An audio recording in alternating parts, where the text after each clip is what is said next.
Welcome back to Drunk on Comics. And I got another little story for you.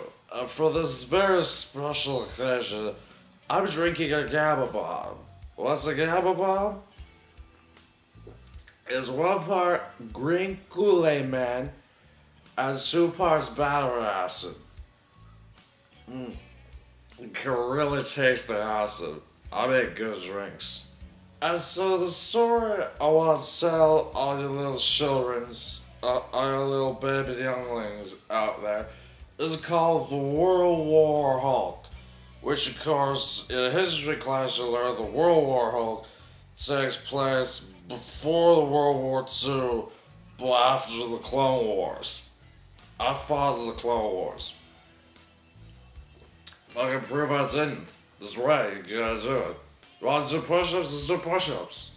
So the story was written by Greg Pac-Man.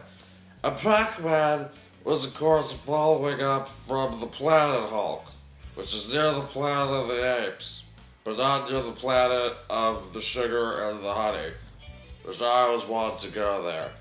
And basically what it is that all of the Hulk's friends, the Illuminati, they said he was too dangerous. They say he got too green and too angry he couldn't be trusted anymore. I get angry when I drink, but no one sent me to another planet. They just stopped calling. And when it was on this planet, the Hulk met a woman, and they fell in love, and it was great, but she died in an explosion, because it was a big explosion. And he got mad, and Hulk got madder than he's ever been in anything before. He got like super pissed. He got like people canceling Firefly pissed. That's how angry he got. And so at this point, Iron Man and all the other guys of the Illuminati start getting really scared because they feel like they're gonna be punished for all the evil shit that they've done. And in fairness, they have like done a lot of evil shit. It gets so much to the point that Tony Stark, who I like because he drinks almost as much as I do, Iron Man gets the idea that he's going to forgive all the other heroes who fought against him in the Civil War. You gotta remember, which was a story where, like, Iron Man and the Confederates went up against Captain America and the Union for stuff and reasons, and they fought. And Iron Man's so freaking scared of the Hulk, he's like, okay, everyone, if you come join my team, I'll forgive you for the Civil War. Which was important. That was a good idea from Pac-Man. So the Hulk is getting ready to invade Earth, and is getting ready to punch people. There's a lot of punching in this series. If you don't like punching, you should probably reconsider it. And on his way to the Earth to punch the Illuminati, who he hated because they're nuts, he fights the Black Bolt, who's the leader of the Inhumans. They're like human, but they're not human. They're like powers, you know, like super. Like Black Bolt can like kill you with a whisper, because like if he speaks, he can destroy the universe. And the Hulk just beats the shit out of him. He just fucking destroys him. He wrecks him, and he holds him up, and he's like, "I'm coming to Earth, so you better get ready. Better get the ice out of the fridge before it melts. Coming to Earth." That's what the Hulk sounds like. And so the Hulk comes to Earth, but wouldn't you know it, he's not alone. He's got a bunch of dudes with him. They're called the War Band. Yeah, the Metal War Band. And there's like a bald dude who's like a priest, and a bug man who's gonna be important later. Fucking don't trust that bug man. And then there's like a lady goes, who wants to be on a team that's a sausage fest? Nobody. So they gotta have a lady out there, of course. And so it's over the course of this 5-issue series and a bunch of tie-ins, because of course they're ties, is the comic industry. You gotta make money somehow. It's not just the Hulk that's great.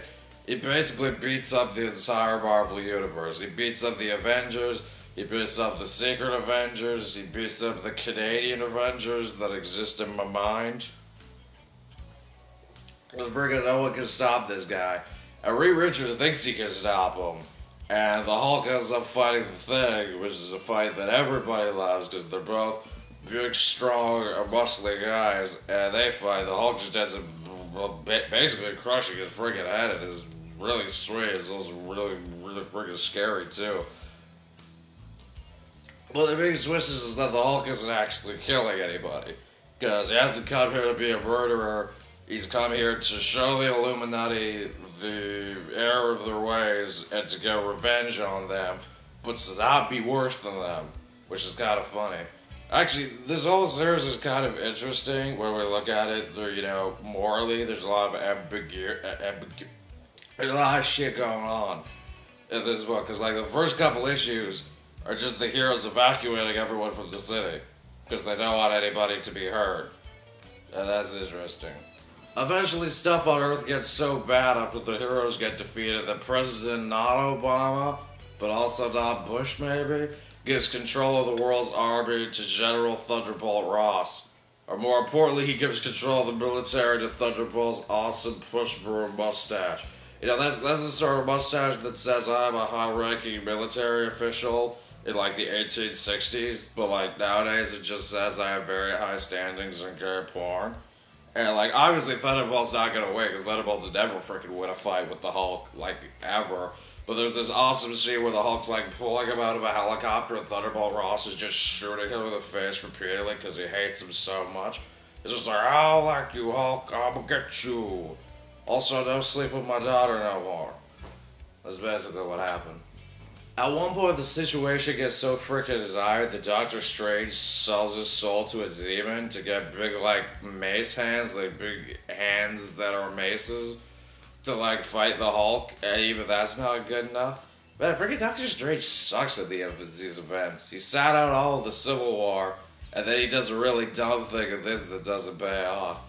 Eventually, the Hulk gets all of the world's heroes to fight in the arena, which is, of course, a reference to the planet of the Hulks, because that's what he had to do. He had to fight as a gladiator. He's basically Russell Cameron Crowe. And they fight, and there's, the Sarlacc, and there's, a lot of tentacles going on, and I'm a little confused. Surprisingly, the big hero of the story is actually the Sentry. And the Sentry basically has the power of 1,000,000 exploding Sunny D's. So he's really powerful, but he's also kind of crazy. And he's got agoraphobia, which means he's afraid to go outside. So basically, the whole series, everyone's saying, hey, Sentry, you gotta come save us. But he's like, no, can't go outside. Open spaces scare me. I give him a drink. That gets me to do all sorts of stuff. And basically it all ends with the Sentry coming to the city to finally fight the Hulk, and it's a big friggin' explosive Dragon Ball Z battle, and everything's getting destroyed. The Hulk's powers over 9,000 Hulks, which is more than one Hulk. And they fight, and they duke it out for a long time. But at the end of it all, it's actually Rick Jones who manages to pierce the Hulk's interior. Rick Jones, for those of you who don't know, he's kind of a sidekick skag. Actually, he was the guy who Bruce Banner pushes out of the way of the explosion, and he hung around for him for a bit, and he was Bucky for a while, which was really weird, because Steve made him dress up in Bucky's old clothes. It's kind of creepy, actually. But, he gets stabbed during the fight, and the Hulk's like, oh no, Rick, my buddy, you can't be doing that now. And we eventually find out that the Illuminati had nothing to do with the ship explosion that killed Hulk's space wife. It was actually the bug guy who did it. Fucking bug guy, man. Can't trust anybody. So the Hulk feels really bad, and they lock away Bruce Banner, but the final page is that he might have a son. He might have a son who is the Scar. And that is very much a story for another day. So that was the World War Hulk. And I like the story a lot. It's a lot of fun, there's a lot of punishing, a lot of moral ambiguities going on. It's really gooey. And I like that about the story. And I like Pacman as a writer. He writes a lot of Superman now. And it's kind of an easy jumping point from Hulk to Superman, because you're dealing with characters with a lot of power. So, until next time, this has been Drunk on Comics. Cheers.